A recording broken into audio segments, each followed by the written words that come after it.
Hello प्यारे बच्चों, welcome है आपका मैग्नेट ब्रेन्स के हिंदी मीडियम चैनल में। और आज मैं एक नई ऊर्जा के साथ, नए उत्साह के साथ प्यारे प्यारे बच्चों का स्वागत करती हूँ। अब आप सोच रहे होंगे क्या हर दिन नहीं करती हैं, क्या हर वीडियो में नहीं करती हैं मैडम? करती हूँ बच्चों, लेकिन आज कुछ नया है। क्या नया है बताइए? क्या शुरू करने जा रहे हैं आज हम? हाँ, हम पाठ 1 मतलब देखिए हमारी पाठ्य पुस्तक क्षितिज है ना, क्षितिज के पाठ 1 से 9 तक पढ़ चुके हैं, जो कि काव्य खंड था। काव्य खंड हमारा लास्ट जो प्रीवियस वीडियो था संगतकार, वो काव्य खंड का अंतिम चैप्टर था।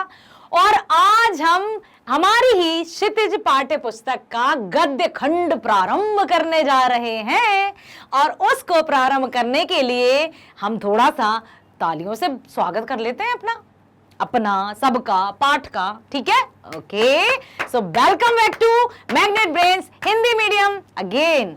बेटा, आज जो चैप्टर हम पढ़ने जा रहे हैं वो पाठ 10 है, ठीक है? गद्य खंड का पहला चैप्टर है और सीरियल वाइज यदि हम वो देखेंगे अपना इंडेक्स, तो उसमें पाठ 10 है, ठीक है? देखिए, आप अपनी बुक में देखिए, स्वयं प्रकाश जी द्वारा रचित ये पाठ किस पर आधारित है? अच्छा, अरे बड़े समझदार बच्चे हैं, नेताजी सुभाष चंद्र बोस पर। बहुत सही।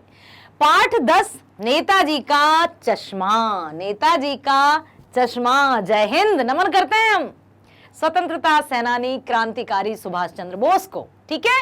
पाठ लिखा है स्वयं प्रकाश जी ने। सबसे पहले हम लेखक स्वयं प्रकाश जी के जीवन परिचय को देखेंगे, है ना, कि कब उनका जन्म हुआ, कौन सी उनकी रचनाएं थी और किस तरह की उनकी रचनाएं थी, ठीक है? आते हैं, आइए चलते हैं। लेखक स्वयं प्रकाश जी, आप देख सकते हैं चित्र में दिखाई दे रहे हैं, मुस्कुराता हुआ चेहरा, अनुभवी चेहरा। आइए देखते हैं। इनका जन्म सन 1947 में इंदौर मध्य प्रदेश में हुआ था। 1947 डेट, सन देखिए आप, वो सन, वो ईयर जब हमारे भारत भूमि को अंग्रेजों की गुलामी से आजादी प्राप्त हुई थी। 15 अगस्त 1947 को हमारा देश आजाद हुआ था, तभी स्वयं प्रकाश जी का जन्म हुआ था, ठीक है? मैकेनिकल इंजीनियरिंग की पढ़ाई कर एक औद्योगिक प्रतिष्ठान में नौकरी करने वाले स्वयं प्रकाश का बचपन और नौकरी का बड़ा हिस्सा राजस्थान में बीता। फिलहाल वे स्वैच्छिक सेवा निवृत्ति के बाद भोपाल में रह रहे थे और संपादन से जुड़ गए थे। और सन 2019 में इनका निधन भी हो गया है, ठीक है? इसका अभी अपनी पाठ्य पुस्तक में नहीं लिखा है, लेकिन सन 2019 में ये प्रसिद्ध लेखक हमसे अलविदा और दुनिया से अलविदा कह चुके हैं, ठीक है? हम पढ़ने जा रहे हैं नेताजी का चश्मा। अब ये कहानी है, किस तरह की कहानी है? नेताजी के चश्मे पर आधारित। क्या सिर्फ चश्मे का वर्णन होगा? क्या होगा? देखिए, बताती हूं आपको। बहुत ही अच्छी स्टोरी है, बहुत ही अच्छी। और साथ ही साथ इनके प्रमुख कार्य क्या है? संग्रह सूरज कब निकलेगा, आएंगे अच्छे दिन भी, आदमी जात का आदमी, संधान, उपन्यास, बीच में विनय और ईंधन। ना केवल इन्होंने कहानियां ही लिखी बल्कि उपन्यास भी लिखे। अब एक और बात यहां देख लीजिए, ये आपकी पाठ्य पुस्तक में भी चित्र साफ साफ नजर आ रहा होगा। यहां भी आप देख लीजिए, एक चौराहा है ना, दिखाई दे रहा है आपको। एक मूर्ति है जो कि नेताजी की है। एक बुजुर्ग से व्यक्ति हैं जिनका सिर्फ एक पैर दिखाई दे रहा है ना, विकलांग हैं वे। साथ ही साथ यहाँ पर कुछ चश्मे दिखाई दे रहे हैं आपको, और वही विकलांग व्यक्ति नेताजी की मूर्ति पर चश्मा लगाते नजर आ रहे हैं। इस चित्र को देखकर यदि मैं आपसे कहूं कि एक कहानी लिखिए, कैसी कहानी लिखेंगे आप? कल्पना कीजिएगा, कल्पना करना सीखिए, ठीक है? आप कवि भी बनेंगे, आप लेखक भी बनेंगे, आप आत्मकथ्य भी लिखेंगे, आप उपन्यासकार भी बनेंगे, आप सब कुछ बनेंगे, क्योंकि आप में बहुत क्षमता है। आप बहुत बुद्धिमान बालक हैं, सभी बालक और बालिकाएं ठीक है? ओके, तो यहां पर देखिए, इस चैप्टर में लेखक स्वयं प्रकाश जी ने बताया है। इन शॉर्ट में बता देती हूं, फिर हम रीड करेंगे। और एक बात बेटा, हिंदी भाषा को पढ़ना बिल्कुल अलग बात है कैसी अलग बात है, रीड करना कोई भी कर लेगा, लेकिन किस तरह से हाव भाव के साथ कौन से पैराग्राफ को, कौन से परिच्छेद को, किस परिस्थिति के अनुसार, मान लीजिए कोई दुखद घटना है तो उसको हमें कैसे पढ़ना चाहिए, हर्ष जैसी घटना है तब हम उसे कैसे पढ़ना चाहिए, विराम चिन्हों का प्रयोग हमें कहाँ कहाँ कैसे कैसे करना चाहिए, बहुत महत्वपूर्ण है। और आप 10th क्लास में आ गए हैं ना, तो इस विधा को आप अच्छे से सीख लीजिए, वाचन कौशल आपका स्ट्रांग कर लीजिए। यहां पर जब मैं रीड करूंगी तो आप भी साथ साथ रीडिंग लगाइएगा, रीड कीजिएगा, और जो उतार चढ़ाव रहता है ना, उतार चढ़ाव रहता है ना, वॉइस मॉड्यूलेशन जिसको हम अंग्रेजी में कहते हैं, बहुत आवश्यक होता है।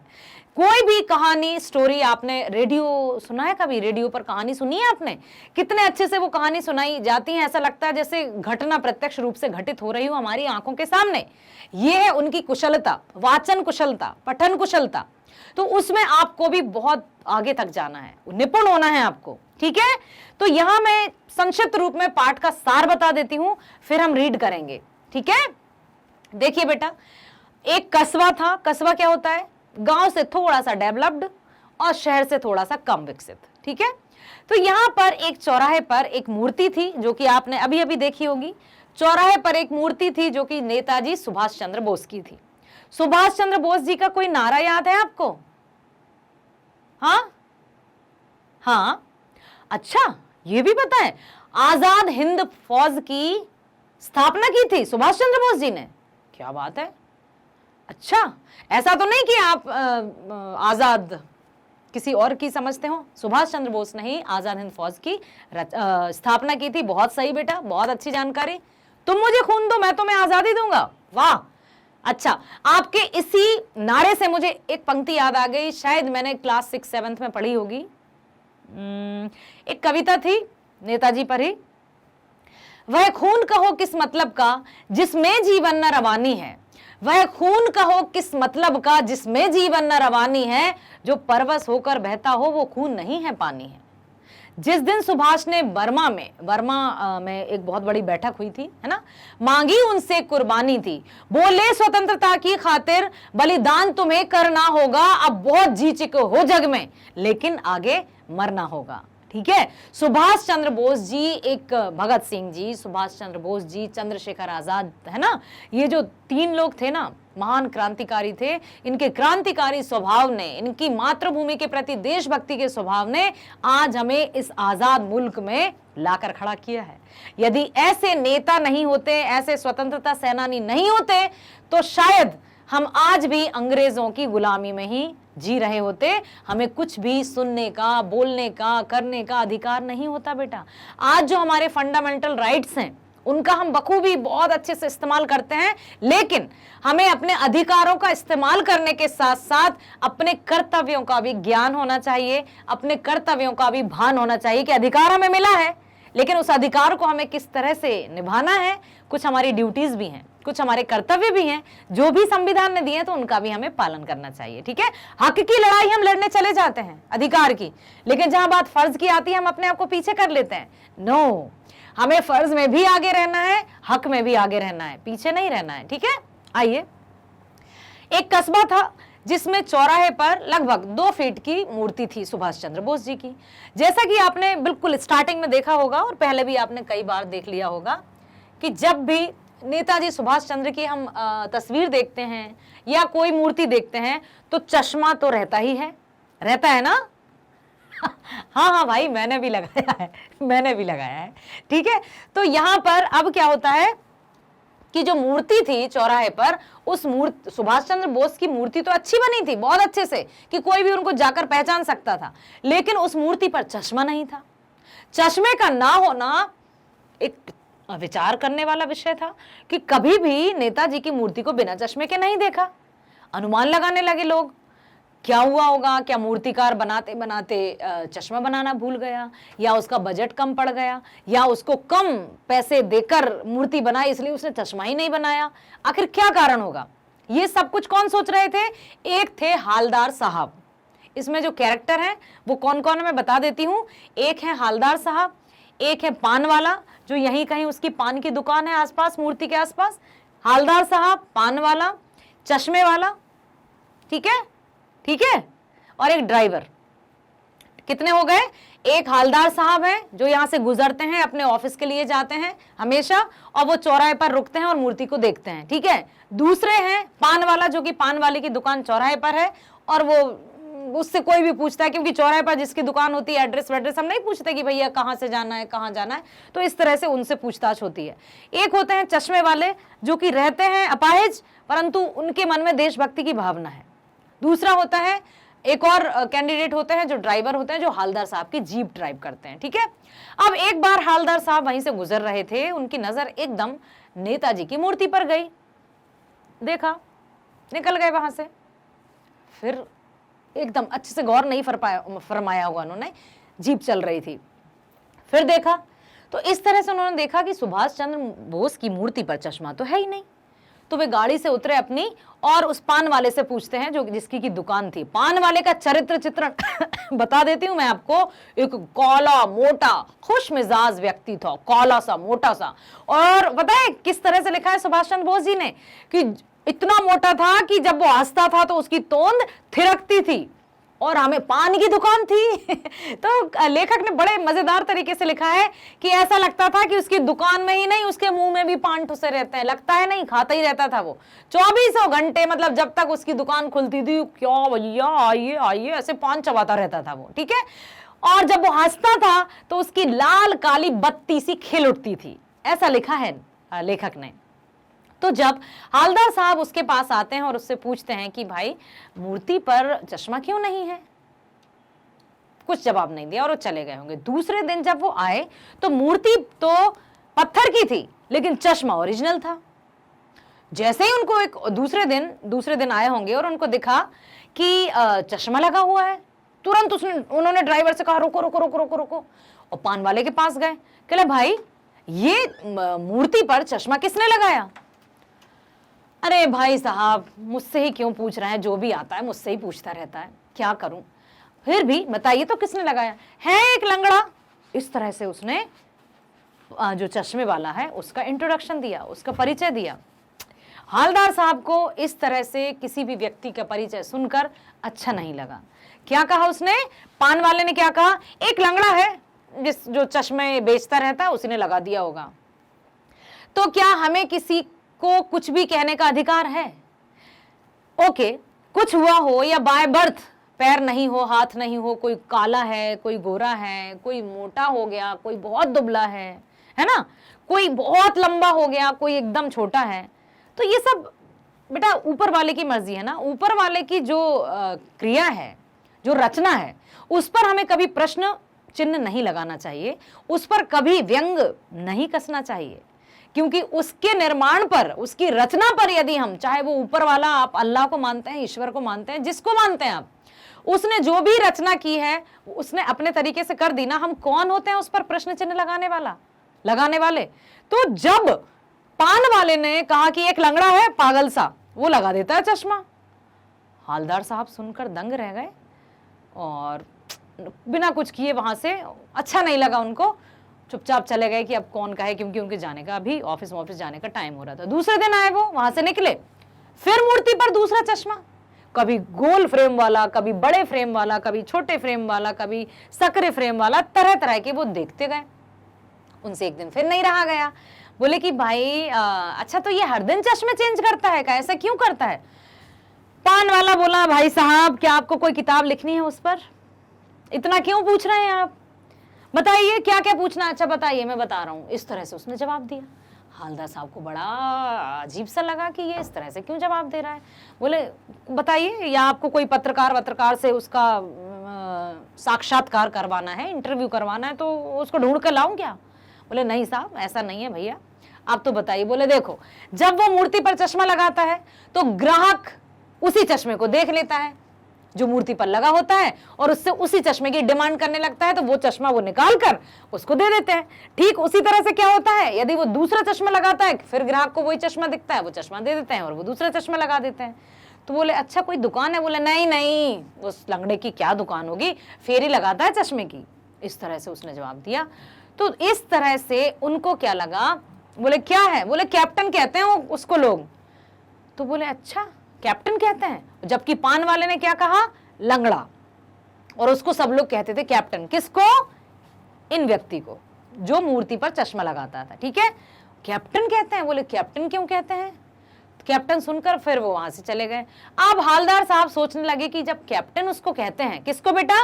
कैप्टन। यहां पर आप कंफ्यूज नहीं होंगे, हालदार साहब को कैप्टन नहीं कहा जाता था, ना पान वाले को कैप्टन कहा जाता था। कैप्टन कहा जाता था इन व्यक्ति को जो चश्मे बेचते थे और एक पांव से, पैर से अपाहिज थे और मूर्ति पर चश्मा लगाते थे, उनको सब कैप्टन कहते। तो हालदार साहब सोचते रहे, उनके मस्तिष्क में एक छवि अंकित हुई, एक इमेज ऐसी लगी कि हो सकता है आजाद हिंद के फौजी रहे हों वे भी, या भारतीय सेना के सिपाही रहे हों, इसलिए लोग उनसे कैप्टन कहते हैं। इस तरह से तरह तरह का विचार करते वो वहां से निकल जाते थे।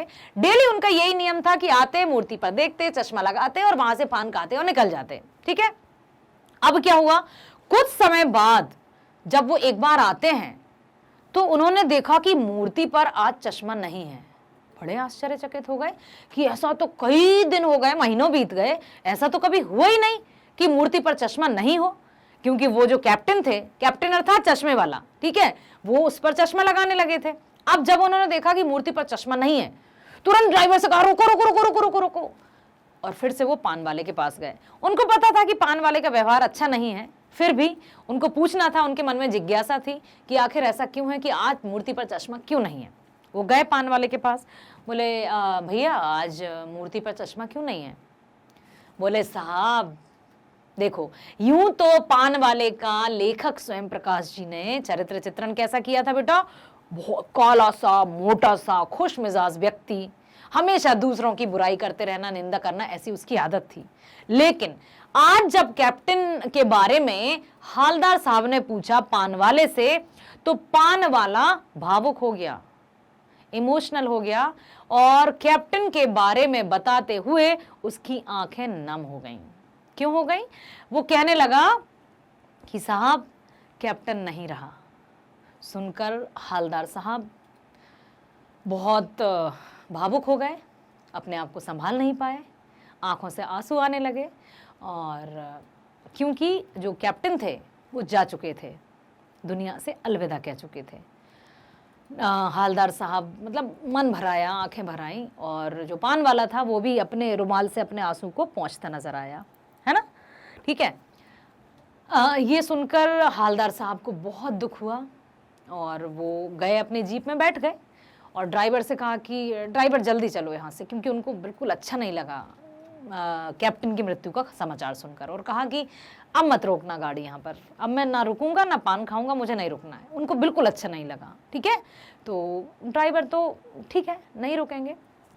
कुछ दिनों बाद फिर वो आए और अचानक से उन्होंने कहा ब्रेक लगाओ, रोको रोको रोको। अरे ड्राइवर ने सोचा साहब ने तो कहा था कि अब यहाँ पर नहीं रुकना है, आज क्या हुआ इतने दिनों बाद। और हालदार साहब क्या देखते हैं कि इस मूर्ति पर सरकंडे से बना हुआ एक चश्मा लगा है। अब आप पूछेंगे सरकंडा क्या होता है? देखो बेटा, लिखा है, जब हम स्टोरी पढ़ेंगे ना तो आपको समझ में आ जाएगा। सरकंडा होता है एक जैसे बांस की छोटी छोटी पिंचेस, स्ट्रिप्स टाइप निकाल लेते हैं। आपने मक्के का पेड़ देखा है, ज्वार का पेड़ देखा है? यदि नहीं देखा तो जो बांस की टाइप जैसे छोटी छोटी स्ट्रिप्स जिनको फ्लेक्सिबल रहती हैं, कुछ भी आकार दिया जा सकता है। ठीक है, इस तरह के आकार जो भी चश्मा मश्मा बनाने का काम कौन करते हैं? बचपन में कभी आपने खेला है? बताइए, मिट्टी के खिलौने से खेला है क्या? कुछ इस तरह के लकड़ी के खिलौने से खेला है? नहीं खेला होगा, क्योंकि आपके हाथ में तो इलेक्ट्रॉनिक्स आए होंगे, और हो सकता है बचपन में आपने खेला भी हो, देखा भी हो। तो क्या हुआ, मूर्ति पर सरकंडे का चश्मा लगा था। ठीक है, इस तरह से कुछ बना हुआ मूर्ति पर सरकंडे का चश्मा लगा था। हालदार साहब एकदम देखकर दंग रह गए कि ये कैसे हुआ, और वो फिर पान वाले के पास गए। ठीक है, सबसे पहले तो वो मूर्ति के निकट गए, एकदम सावधान की पोजीशन में खड़े होकर सैल्यूट किया मूर्ति को। ठीक है, और बिल्कुल मन ही मन जय हिंद, वंदे मातरम, देशभक्ति की भावना जताई। और वे देखते ही समझ गए कि ये तो बच्चों का काम है, क्योंकि ये सरकंडे का चश्मा बनाना या खेल खेल में इस तरह का कार्य करना उनको उनका मन भराया और गदगद हो गए, अति प्रसन्नचित हुए। क्यों? क्योंकि उन्हें लगा कि अब भी हमारे देश का भविष्य जो है बच्चे, बहुत अच्छे हाथों में हमारे देश का भविष्य है। कोई बड़ा ना सही, है ना, कैप्टन ना सही, अब कैप्टन तो जा चुके थे, क्योंकि कोई ना सही तो जो छोटे छोटे बच्चे हैं, कम से कम उनके मस्तिष्क में तो ये आया कि नेताजी की मूर्ति पर चश्मा लगा दिया जाए, और उन्होंने चश्मा लगा दिया। अंत यही होता है कहानी का।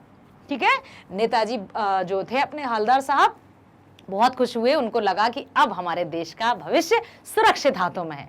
तो यही मैं आपसे कह रही हूं कि आप जो हैं भावी नागरिक हैं बेटा, समाज की, राष्ट्र की, घर परिवार की जिम्मेदारी आपके कंधों पर आने वाली है।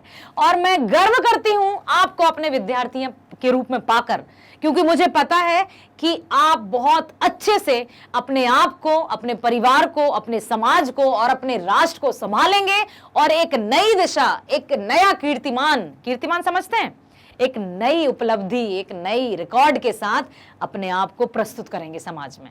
ये थी कहानी। ठीक है, अब हमने, जैसा कि मैंने प्रीवियस आपको बताया, कि यहां पर हम देखेंगे कि रीडिंग किस तरह से लगाई जाती है। तो मैं रीड करती हूं, साथ साथ आप भी रीडिंग कीजिएगा, अपनी बुक को ओपन करके बैठिए बेटा, कि रीडिंग लगाने के लिए कब किस लहजे से, कब किस तरीके से हमें पढ़ना चाहिए, वो बहुत जरूरी है। पढ़ना तो हर कोई पढ़ लेगा, लेकिन यदि एक से ही टोन में हम पढ़ते रहे तो उसका कोई अर्थ नहीं निकलेगा। ठीक है, अब चूंकि आप 10वीं क्लास में आ गए हैं तो आपको वॉइस मॉड्यूलेशन आना चाहिए, पढ़ने का लहजा आना चाहिए कि कब हम किस बात पर किस तरह से रिएक्ट करेंगे, किस तरह की भाव भंगिमा, अर्थात जो भी हमारे इमोशंस हैं, भाव दिखना चाहिए, आवाज में दिखना चाहिए कि वहां दुख है, दर्द है, खुशी है या हर्ष है। ठीक है, देखिए, हवलदार साहब को हर 15वें दिन कंपनी के काम से एक छोटे कस्बे से गुजरना पड़ता था। उस कस्बे में एक लड़कों का स्कूल, एक लड़कियों का स्कूल, एक सीमेंट का कारखाना, 2 ओपन सिनेमा घर तथा एक नगर पालिका थी। नगर पालिका थी तो कुछ ना कुछ करती रहती थी, कभी सड़कें पक्की करवाने का काम, तो कभी शौचालय, तो कभी कवि सम्मेलन करवा दिया। एक बार नगर पालिका के एक उत्साही अधिकारी ने मुख्य बाजार के चौराहे पर सुभाष चंद्र बोस की संगमरमर की प्रतिमा लगवा दी। संगमरमर की, मार्बल की। चूंकि बजट ज्यादा नहीं था, इसलिए मूर्ति बनाने का काम कस्बे के ही इकलौते हाई स्कूल के शिक्षक को सौंप दिया। ठीक है, कुछ वो मूर्ति मतलब कलाकार थे, वो शिक्षक होने के साथ साथ उनमें अन्य कलाएं भी थी, इसलिए ये कार्य उनको सौंपा। अब देखिए, मूर्ति सुंदर बनी थी, बस एक चीज की कमी थी, नेताजी की आंखों पर चश्मा नहीं था। एक सचमुच के चश्मे का चौड़ा काला फ्रेम मूर्ति को पहना दिया गया। एज आई टोल्ड यू, जब हवलदार साहब आए तो उन्होंने सोचा, वाह भाई, ये आइडिया ठीक है, वाह क्या खूब आइडिया है, मूर्ति पत्थर की पर चश्मा रियल। दूसरी बार जब हवलदार साहब आए तो उन्हें मूर्ति पर तार का फ्रेम वाला गोल चश्मा लगा मिला। तीसरी बार फिर उन्होंने नया चश्मा पाया। इस बार वे पान वाले से पूछ ही बैठे कि नेताजी का चश्मा हरदम बदल कैसे जाता है। पान वाले ने बताया कि यह काम कैप्टन चश्मे वाला करता है। हवलदार साहब को समझते देर न लगी कि बिना चश्मे वाली मूर्ति कैप्टन को खराब लगती होगी, इसलिए अपने उपलब्ध फ्रेम में से एक को वह नेताजी की मूर्ति पर फिट कर देता होगा। जब कोई ग्राहक वैसे ही फ्रेम की मांग करता होगा जैसा मूर्ति पर लगा है, तो वह उसे मूर्ति से उतार कर ग्राहक को दे देता होगा और मूर्ति पर नया फ्रेम लगा देता। चूंकि मूर्ति बनाने वाला मास्टर चश्मा बनाना भूल गया होगा या तो कुछ कमी रह गई होगी। हवलदार साहब ने पान वाले से जानना चाहा कि कैप्टन चश्मे वाला नेताजी का साथी है या आजाद हिंद फौज का कोई भूतपूर्व सिपाही। पान वाले बोला कि वह लंगड़ा क्या फौज में जाएगा, वह तो पागल है, पागल, इसलिए ऐसा करता है। अब क्या हुआ, हवलदार साहब को एक देशभक्त का मजाक बनते देखना अच्छा नहीं लगा। कैप्टन को देखकर उन्हें आश्चर्य हुआ, चूंकि वह एक बूढ़ा मरियल लंगड़ा सा आदमी था, ठीक है, जिसके सिर पर गांधी टोपी तथा चश्मा था। उसके एक हाथ में एक छोटी सी संदूकची, सूटकेस टाइप छोटा सा, और दूसरे में एक बांस में टंगे ढेरों चश्मे थे। वह उसका वास्तविक नाम जानना चाहते थे, परंतु पान वाले ने इससे ज्यादा बताने से मना कर दिया। 2 साल के भीतर हालदार साहब ने नेताजी की मूर्ति पर कई चश्मे लगते हुए देखे। एक बार जब हालदार साहब कस्बे से गुजरे तो मूर्ति पर कोई चश्मा नहीं था। फिर क्या हुआ? पूछने पर पता चला कि कैप्टन मर गया या उनकी मौत हो गई। उन्हें बहुत दुख हुआ।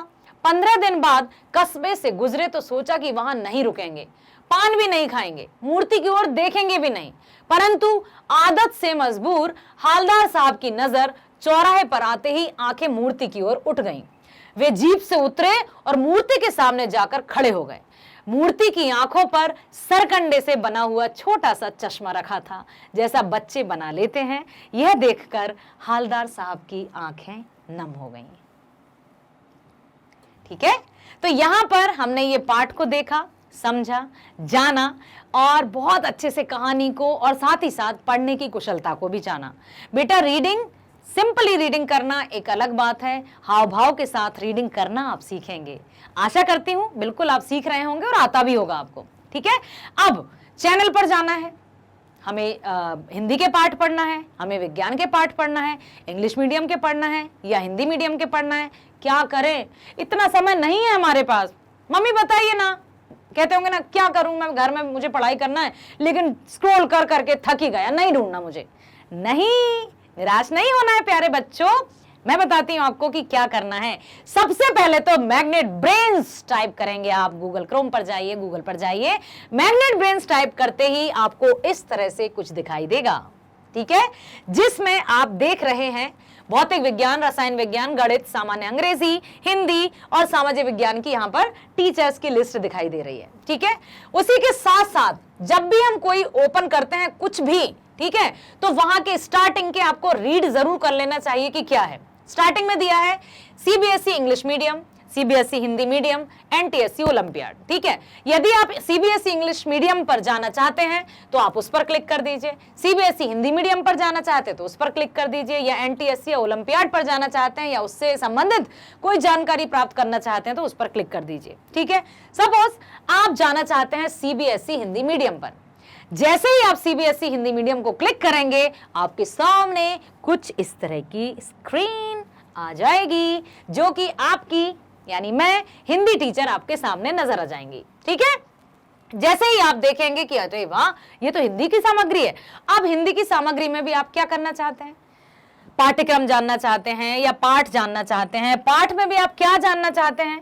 व्याख्या, ठीक है, या जानना चाहते हैं प्रश्नोत्तर या बहुविकल्पीय प्रश्न, जो भी जानना चाहते हैं उसी पर हमें क्लिक करना होगा। सपोज सबसे पहले हम कुछ भी कार्य करने से पहले उसकी रूपरेखा जानेंगे ना, पाठ्यक्रम जानेंगे ना, सिलेबस जानना चाहेंगे। तो मान लीजिए आपने पाठ्यक्रम पर क्लिक कर दिया, पाठ्यक्रम अर्थात सिलेबस आपको पता ही होगा। तो जैसे ही हम पाठ्यक्रम पर क्लिक करेंगे हमारे पास, हमारे सामने स्क्रीन पर आ जाएगा ये।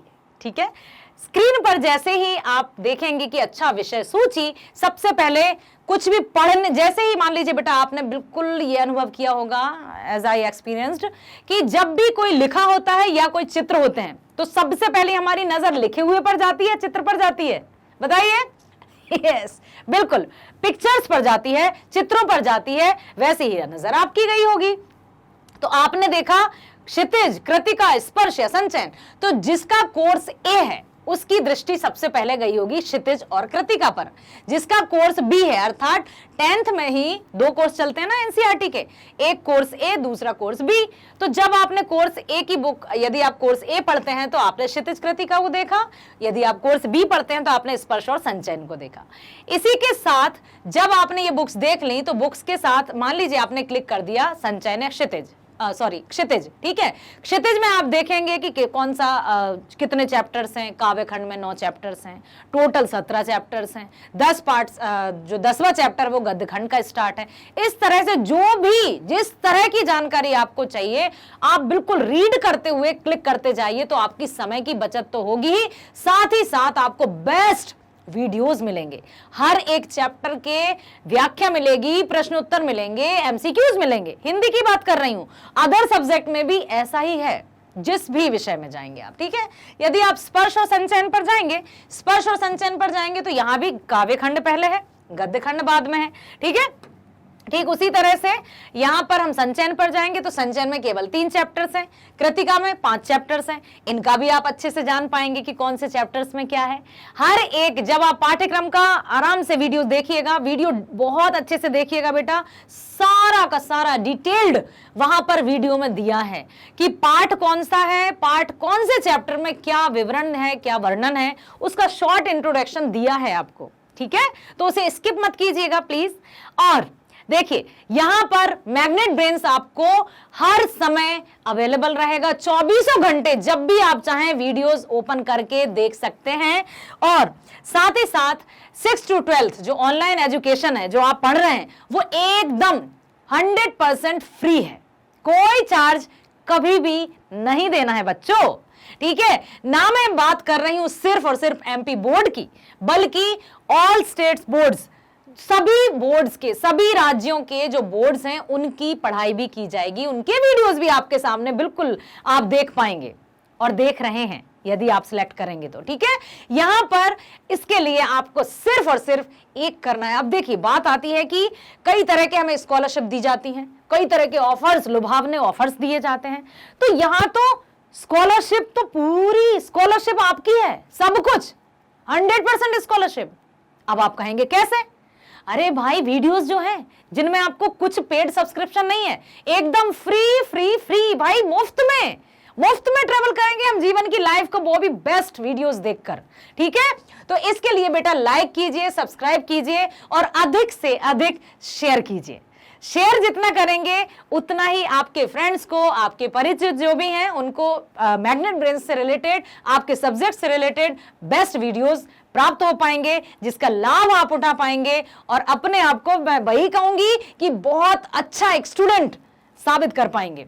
तो जजमेंट आप स्वयं करेंगे, सब्सक्राइब भी आप स्वयं करेंगे, लाइक भी आप करेंगे और शेयर तो आपको करना ही है। ठीक है, तो मिलते हैं अगले वीडियो में, तब तक के लिए नमस्कार, बाय बाय, टेक केयर बेटा।